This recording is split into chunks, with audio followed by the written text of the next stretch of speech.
Bonjour et bienvenue sur cet atelier sur l'aménagement des territoires grâce à la valorisation des terres excavées. Alors aujourd'hui, pour vous présenter ce thème, pour vous parler de ce thème, nous avons choisi de partir d'un exemple récent et emblématique, réalisé dans les Yvelines, plus précisément sur la commune d'Eponne, la création d'un circuit, d'un site de VTT trial qui va prochainement être inauguré et qui a été réalisé par ce mode constructif. Alors pour cela, M. Ivi Kajovic, premier adjoint de la commune d'Eponne, en dira plus que moi sur le projet. Mais avant cela, je vais vous présenter le modus operandi, la façon dont nous l'avons réalisé, qui illustre ce qu'on peut faire avec la terre excavée, ce qu'on peut faire d'intelligent.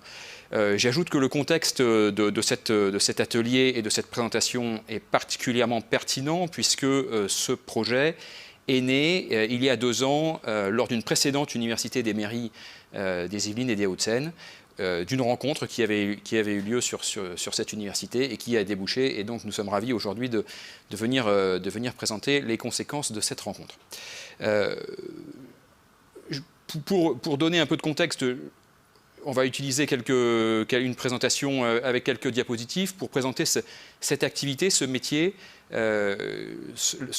d'aménagement grâce aux terres excavées. Donc la société à laquelle j'appartiens, ECT, est un aménageur du non bâti par la réutilisation des terres issues des chantiers urbains, toutes les terres qui sortent des chantiers de construction de logements ou d'infrastructures ou de bureaux ou d'équipements et qui doivent trouver à s'utiliser en dehors de l'endroit dont elles sont extraites. Avec ce matériau, nous réalisons donc des aménagements non bâtis, nous réalisons toutes sortes de choses avec cette limite que nous pouvons faire tout jusqu'au bâti. C'est-à-dire, vous voyez ici la diversité des parcs, des reboisements, des terres agricoles, des équipements sportifs, et donc des pistes de VTT, on va en parler, beaucoup d'agriculture urbaine, c'est très à la mode, mais aussi des énergies vertes avec des centrales photovoltaïques, par exemple, j'y reviendrai. Le matériau qu'on utilise, pour nous, c'est un matériau noble, c'est la terre inerte. Ce sont les terres inertes, donc comme je disais, qui sortent des chantiers et qui doivent trouver, qui sont un sous-produit inévitable de toute activité de construction. Le métier que nous faisons est vieux comme le monde. Depuis que l'homme construit, il se pose la question de que faire de ces terres. Et pour nous, on aime travailler ce matériau et en faire bénéficier les territoires alentours. Alors le grand avantage de ce mode constructif, c'est ce qui est expliqué succinctement sur le graphe qui est à l'écran, c'est que pour nous, ce matériau noble, au départ, c'est une gêne pour notre client, c'est-à-dire pour l'acteur du BTP, qui doit trouver une solution et qui doit s'en débarrasser, entre guillemets, de façon parfaitement réglementée et encadrée. Et donc, pour cela, il nous rémunère pour que nous prenions en charge, dans un contexte parfaitement encadré, les matériaux en excès qu'il a. Et grâce à cette rémunération, nous réalisons donc des projets d'aménagement de différents types, et comme c'est écrit sur l'écran, avec des projets qui sont 100% financés en économie et donc économes de fonds publics, puisque l'opération que nous mettons en œuvre est autoportante. J'ajoute qu'en amont de cette réflexion, de ce choix de matériaux, il y a un aiguillage qui est réalisé. Nous analysons les terres des chantiers qui viennent chez nous, celles qui sont polluées ou qui doivent être mises dans des filières de traitement particulières et adaptées sont dirigées vers ces filières, et ce sont bien les terres inertes qui viennent sur nos chantiers pour réaliser les projets dont nous allons parler. Alors, la traçabilité, je viens d'en dire un mot, est une exigence absolue, et je pense que M. Jovic le dira sans doute également, pour les territoires qui accueillent ces projets. Nous avons donc mis en place une traçabilité irréprochable et renforcée, avec 3 niveaux de contrôle. Un niveau de contrôle sur les chantiers initiaux, où nous contrôlons ce que nos clients nous proposent d'amener chez nous. Puis ensuite, un deuxième contrôle où nous vérifions in situ au moment de l'arrivée, par tout un tas de procédures extrêmement strictes, que ce qui arrive est bien ce qui était prévu d'arriver et que c'est bien compatible avec le site qui va les accueillir. Et puis, en plus de tout cela, un contrôle externe par les autorités administratives qui nous donnent les autorisations de faire ces chantiers et qui nous contrôlent de façon aléatoire et régulière. Et cela donne donc ce petit schéma avec 3 phases. deux relativement courtes et une plus longue, et même potentiellement très longue, une phase d'éco-conception, de co-conception avec l'environnement, les propriétaires des sites sur lesquels nous travaillons, évidemment les élus locaux qui nous donnent les autorisations et qui co-conçoivent avec nous les projets, et puis un milieu associatif qui est associé en tant que de besoin local, les riverains, les associations environnementales, les porteurs de projets, par exemple dans le cas du circuit de trial des Pognes, il y avait une association, un club sportif qui va l'utiliser. Ensuite, il y a une phase d'aménagement, le chantier que nous menons alors de façon, je dirais, à la fois très simple et assez technique et complexe. Très simple parce qu'il s'agit essentiellement d'accueillir des camions qui viennent des chantiers alentours. On a aussi ici une dimension environnementale vertueuse, c'est-à-dire qu'en accueillant ces terres à proximité des chantiers dont elles sont issues, on leur évite d'aller voyager avec des rotations de camions à longue distance et donc de dégager du CO2 et des encombrements sur les voiries. Donc là, la proximité est une vraie vertu de notre projet, de notre métier. Donc, accueil de cette terre, création d'un modelé, là on est sur une vraie compétence technique, création d'un modelé, et puis ensuite, réalisation de l'aménagement et la partie longue, remise de cet aménagement durable à la collectivité, la plus pertinente, pour en prendre la gestion. Et là, évidemment, une durée de vie longue. Nous sommes une entreprise qui plantons à peu près 20 000 arbres par an. Ces arbres poussent petit à petit et petit à petit maillent l'Île-de-France avec un archipel de petits bois créés par ECT. Notre vocation est de devenir l'aménageur du non-bâti et potentiellement de faire ce qu'on appelle construire le paysage avant de bâtir. C'est-à-dire que sur les grands projets urbains, nous essayons de plus en plus de mettre en œuvre notre métier en amont de l'arrivée de la construction, dont le temps de réalisation est plus long, pour faire en sorte que, quand les quartiers émergent, les nouveaux développements de villes émergent, ils s'installent dans un contexte déjà verdi, déjà qualitatif, avec déjà des aménités et des équipements verts, et non pas dans un chantier en leur promettant un parc pour plus tard. Ça, c'est un axe important que nous voulons développer. Et les solutions qui sont les nôtres, je vais simplement, avant d'arriver au cas particulier des Pognes, sur lequel il faut qu'on passe du temps, montrer quelques projets qui sont illustratifs de ce que nous pouvons faire, avec toujours à la fois cette ambition de traiter en quelque sorte deux problèmes à la fois. On a le problème que j'ai déjà mentionné des terres excavées, il faut leur trouver une destination. Elles sont un problème pour celui qui les excave, pas pour nous, mais pour lui au départ elles en sont un. Et puis le problème bien souvent de sites qui sont soit délaissés, soit abîmés, soit anthropisés, en tout cas qui n'ont pas d'usage et qui peuvent devenir des endroits ou des non-lieux ou des endroits problématiques, et que nous sommes capables, sans coût, je le répète, pour la collectivité, de redonner une vie et de redonner de la qualité et d'en faire des atouts pour le territoire. Donc de cette rencontre entre un matériau dont personne ne veut et des sites qui sont laissés à l'abandon, on arrive à faire des beaux projets pour la collectivité. Et voici quelques exemples. Alors, nous sommes très actifs un peu partout en Île-de-France. Donc ici, vous avez une renaturation à Andilly, avec des images pendant le chantier et après.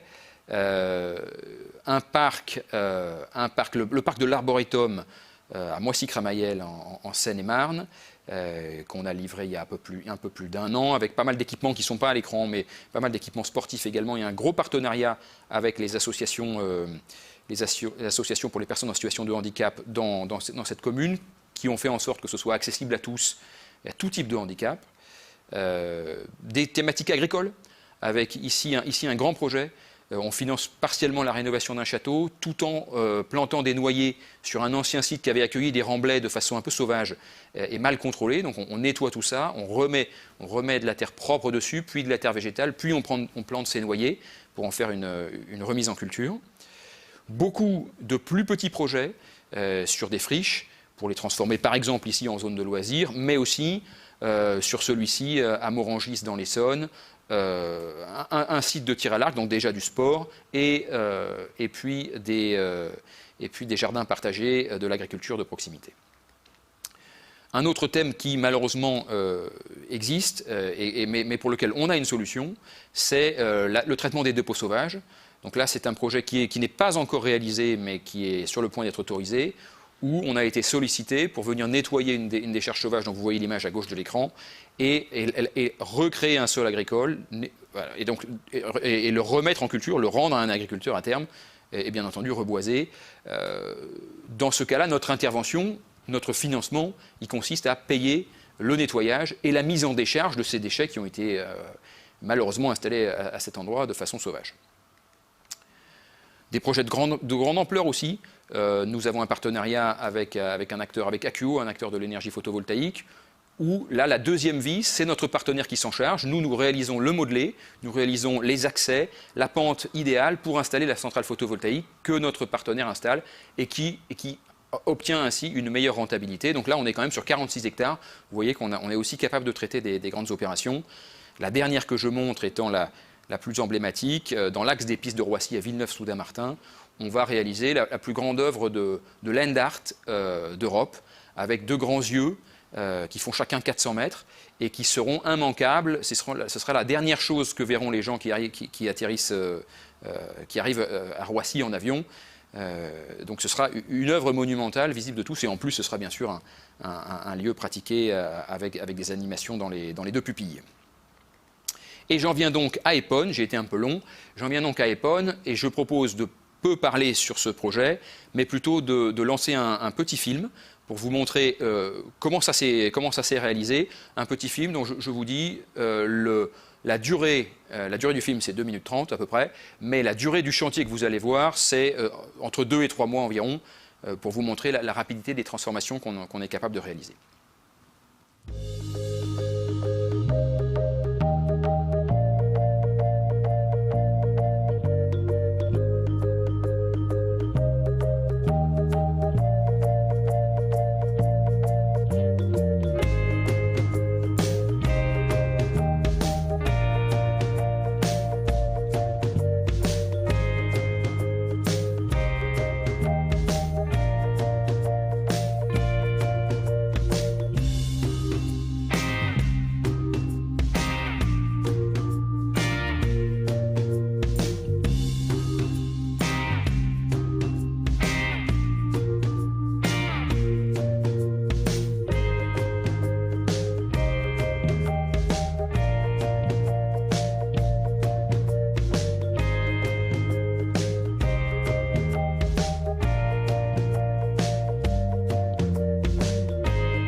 Voilà pour ce projet, mais la meilleure façon d'en parler, c'est de donner la parole à monsieur Ivica Jovic, premier adjoint de la commune d'Épône. Bonjour. Bonjour. Pour vous demander, monsieur le premier adjoint, quelle était l'ambition de la commune pour ce projet, qu'est-ce que ça apporte de positif et de votre point de vue, comment cela s'est-il déroulé? Alors, tout d'abord, permettez-moi de présenter rapidement Épône. C'est une petite ville urbaine d'à peu près 6600 habitants qui est située entre les vallées de la Seine et de la Mauldre, avec un accès sur autoroute, une gare et un franchissement de la Seine. Donc, au tout début, la première ambition de la ville, étant donné que nous avions dans notre tissu associatif une association qui s'appelle les Orques, qui est très active et avec des résultats impressionnants au niveau national tant que régional. On peut dire aussi que c'est la meilleure école d'Île-de-France. Donc la première idée était de les garder, de les pérenniser chez nous, d'appuyer leur démarche associative. Le résultat, vous vous l'avez vu un petit peu à travers cette vidéo, c'est une activité sportive de qualité, une image de la commune améliorée et surtout positive. Le second objectif était d'améliorer la qualité du site sans surcoût. On le sait tous un petit peu dans toutes les différentes communes. Nous avons des problèmes avec les déchets sauvages ou d'autres utilisations du site illégales, entre guillemets. Et à la base, on avait un projet de BMX il y a quelques années qui s'est révélé très coûteux pour la commune. Et donc l'objectif était d'améliorer ce site sans surcoût pour la commune. Et enfin, en fait, on doit le préciser, c'était de présenter également un projet qui va dans le sens du développement durable et surtout bien intégré dans le paysage.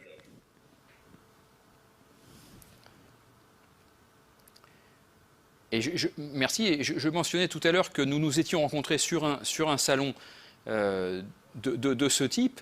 Mais est-ce que vous pouvez peut-être nous dire, du point de vue, une fois de plus, des élus, comment s'est déroulé après cette rencontre, comment s'est déroulée la phase de co-conception et peut-être aussi, puisqu'on sait que l'activité qui est la nôtre parfois génère une certaine anxiété, comment est-ce que nous avons ensemble réussi à rassurer pour que pour les riverains ce soit tout à fait acceptable et positif? Alors, c'est vrai, notre rencontre est le fruit de l'organisation de ce type de salon où nous nous sommes rendus avec deux adjoints de la ville d'Épône et le maire. Et souvent, nous y allons pour aller à la pêche aux idées et surtout aux bonnes idées comme celle-ci. Donc, en se promenant dans les différentes allées, nous avons vu votre site. On a accroché directement sur les différentes propositions. On a pris les premiers contacts et ça a été le début d'une longue et bonne collaboration. Parce qu'en réalité, l'idée initiale, comme je vous le disais tout à l'heure, c'était de protéger un petit peu des terres qui étaient souvent squattées illégalement, protéger contre les déchets sauvages. À Épône, une toute petite ville, le budget des déchets sauvages est de 60 000 euros. Et c'est en fait, avec les premiers contacts que nous avons eus, avec les discussions que nous avons eues ensemble, on a appris à se connaître, on a appris à connaître les compétences de CT, on a appris à savoir ce qu'il faisait, ce qu'il pouvait proposer, etc. Et il me semble, si je ne me trompe pas, mais c'était le fruit d'une longue en fait, démarche qui a duré entre 6 mois à 1 an pour bien se connaître, pour bien se faire confiance, pour bien comprendre vos compétences. Et c'est tous ces échanges qui nous ont permis d'aboutir à cette idée de retravailler notre ancien projet du BMX sur ce terrain-là. D'autant plus, comme je vous le disais en introduction, que nous avons une association très forte qui a été associée très rapidement dans les échanges pour pouvoir proposer ou pour pouvoir donner leurs idées sur le développement de ces idées-là. Donc, c'est quelque chose qui nous a semblé très ambitieux au départ. Je pense que c'était à bien relever le défi. On l'a vu sur la vidéo. Aujourd'hui, tout le monde est content du résultat rendu. Par rapport à votre question sur le déroulement des travaux, en plus des craintes sur le déroulement des travaux, il y avait également une crainte pour les élus d'Épône de la provenance de ces terres, de la dangerosité ou pas, de la toxicité de ces terres-là. On s'est rendu compte pendant tout le déroulé des travaux, qui est une voie assez passante, qu'il y avait pas mal de véhicules. Mais je vais dire que on a de la chance puisqu'on a un site un petit peu isolé quand même de la zone urbaine. Et donc le site est un petit peu isolé, ce qui ne faisait pas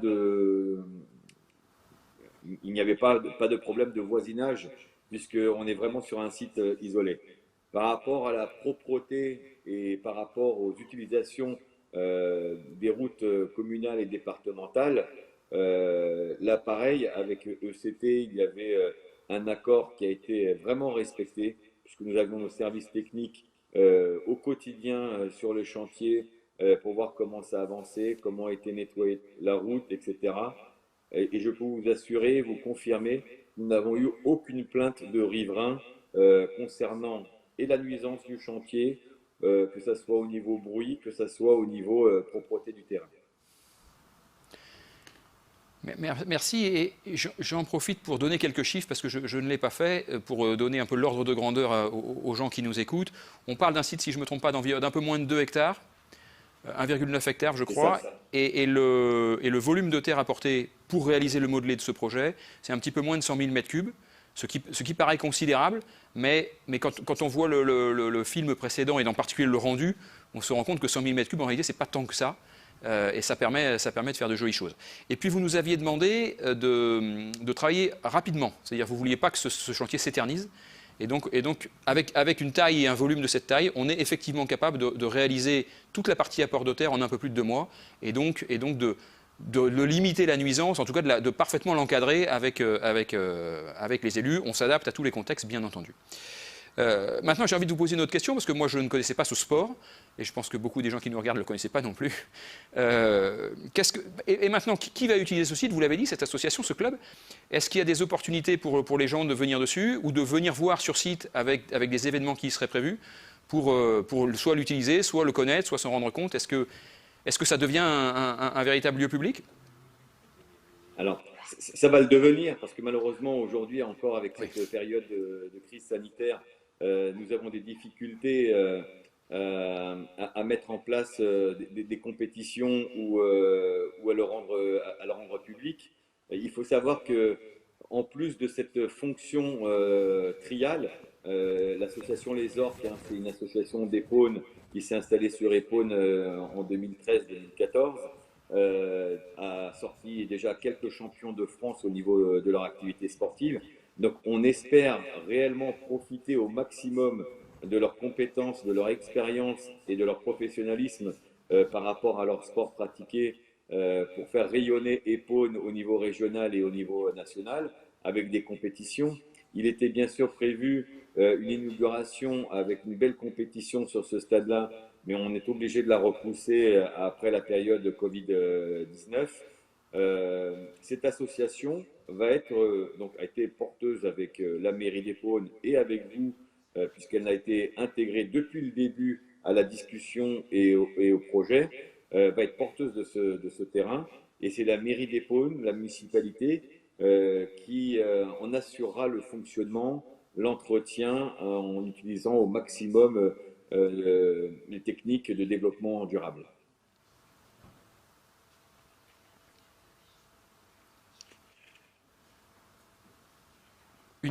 Une dernière question, vous m'excusez, je suis un peu obligé de faire mon métier de développeur, sinon Non, je vous en prie. sinon je remplis pas mon rôle. Alors, moi, Est-ce que vous auriez d'autres ça, sites? ça permet aussi d'en discuter et d'ouvrir d'autres thèmes auxquels peut-être je n'aurais pas pensé.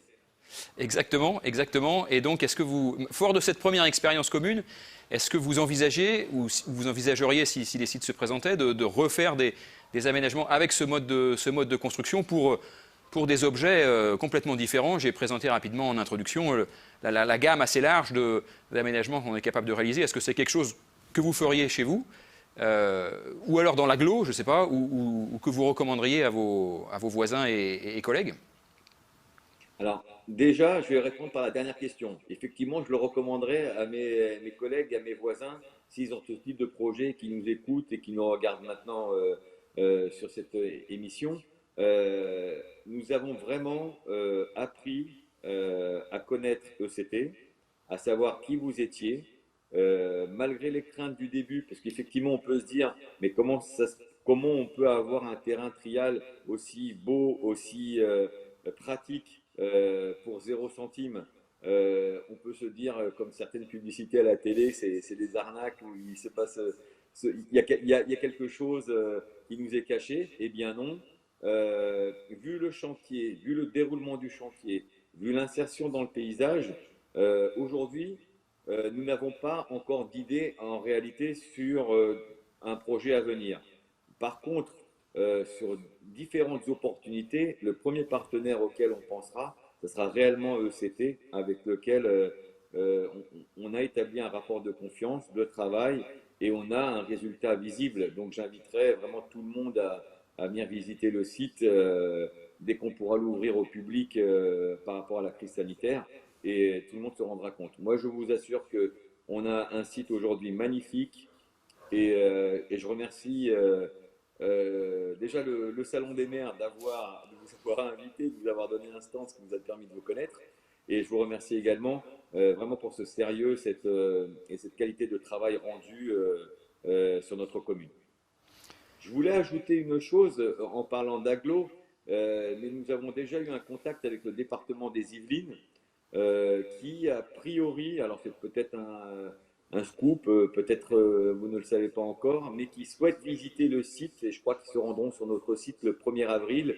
Ils souhaitent également développer un projet sur une ville des Yvelines, et veulent viendront sur notre site, dans notre commune, pour se rendre compte du travail que nous avons réalisé ensemble. Eh bien, écoutez, on sera au rendez-vous pour leur expliquer tout ce qui est nécessaire et éventuellement envisager d'autres projets. Merci beaucoup pour votre participation à cet atelier.